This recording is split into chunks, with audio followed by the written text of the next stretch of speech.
Hello नमस्कार, मी पूनम. स्वागत आहे तुमचे एका मराठी ब्लॉगमध्ये. तर आजचा वार आहे बुधवार आणि इथं संध्याकाळचा टायमिंग झाला होता. तर संध्याकाळचे जेवण वगैरे झालं, भांडे घासून मांडणीला लावले होते, किचन पूर्ण क्लीन करून घेतला. आणि आज इथं मी दही लावण्यासाठी घेतलं होतं. तर दही करण्यासाठी इथं मी अमूलचं अर्धा लिटर दूध घेतलं अगोदर. तर इथं मी दही कसं बनवत असते ते शेअर करणार आहे. तर अर्धा लिटर दूध थोडंसं पाणी अगोदर पातेल्यामध्ये टाकलं. त्यानंतर इथं मी अर्धा लिटर पॅकेट दूध घेतलं होतं. तर छान असं अर्धा लिटर दुधाचं दही इथं बनवण्यासाठी घेतलं आहे. आणि दही कसं बनवते ते पण शेअर करत आहे. तर थोडंसं पाणी आणखी टाकून, जास्त नाही थोडंसंच पाणी टाकलं होतं. आणि त्यानंतर इथं बारीकच गॅसवरती चांगलं दूध तापवून घेतलं. जास्त मोठा गॅस केला नव्हता, बारीक गॅसवरती असं मी दूध तापवून घेतलं. दूध छान तापवून झालं की थोड्या वेळा थोडंसंच गरम होतं.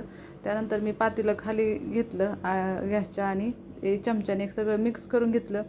आणि इथं मी दहीचं जिरजण घेतलं होतं. तर दही छान अगोदर फेटून घेते, कारण दही छान एकदम मिक्स करून घेतलं तर जे आपण दही दुधामध्ये टाकतो तसंच दही होतं. तर दही अगोदर तर छान घ्यायचं, कुठलं पण घेणार आहे ते पण.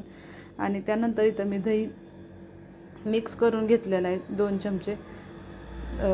सगळे पहिलं तर अगोदर छोट्या चमच्याने सगळं मिक्स करून घेतलं. त्यानंतर इथे एक मोठासा चमचा घेतलेला आहे. आणखी एकदा छान सगळं दूध आणि दही मिक्स करून घेतलेलं आहे. गाठी वगैरे दहीच्या ठेवल्या नाही, एकत्र सगळं मिक्स करून घेते दही असं. त्यामुळं दही छान होतं. त्यामुळं त्यानंतर इथं मी झाकून आता हे रात्रभर असंच बाहेर ठेवणार होते. तर एक प्लेट झाकली आणि प्लेटवर असं तवा ठेवला होता.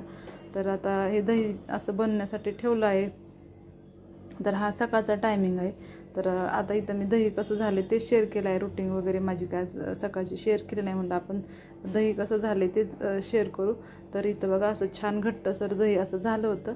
आणि असं घरगुती छान दही होतं. अर्धा लिटर दुधाचं दही इथं मी बनवायला घेतलं होतं.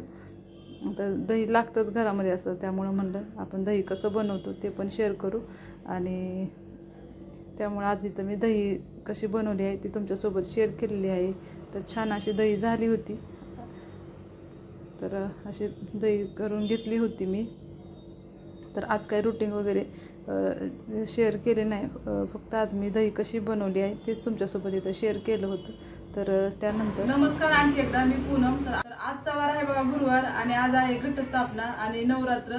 तर घटस्थापना आणि नवरात्राच्या माझ्याकडून तुम्हाला सगळ्यांना शुभेच्छा. तर काल मी रात्री दही कसं बनवायचं ते पण शेअर केलेलं आहे, कसं तयार केलं आहे ते. आणि म्हणलं आज 2-3 दिवस झालं मीशोवरून थोडंसं पार्सल पण मागवलं होतं, तर ते पण शेअर करणार आहे. तर कपाटामध्ये कपडे किती पण व्यवस्थित ठेवले तर राहत नाहीत, त्यासाठी 2-3 असं मी मागवले होते कपडे ठेवण्यासाठी. तर म्हणलं चला हे पण शेअर करू कसे आहेत ते. आणि साड्या वगैरे ठेवण्यासाठी. तर हे 185 रुपयामध्ये. तर मी पॅकिंग अगोदरच खोलून बघितली होती कशी काय साईज वगैरे. तर हे 185 रुपयामध्ये 8 कवर असे 8 कवर आहेत हे. तर असे ह्या साईजचे कवर आहेत. तर क्वालिटी पण चांगली. तर हे 8 कवर आहे साड्या वगैरे ठेवण्यासाठी मागवले. आणि पैसे पण काही असे जास्त नाही, 185 रुपयामध्ये 8 तर छान क्वालिटी पण आलेली आहे.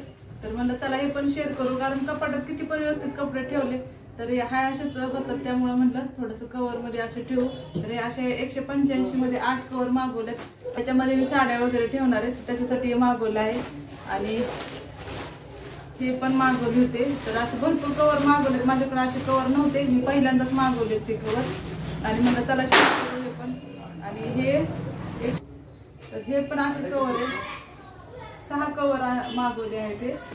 आणि हे मुलांचे कपडे वगैरे ठेवायला हे 3 कवर मागवले आहेत. तर हे थोडे महाग पडले, 233 रुपयामध्ये पडले.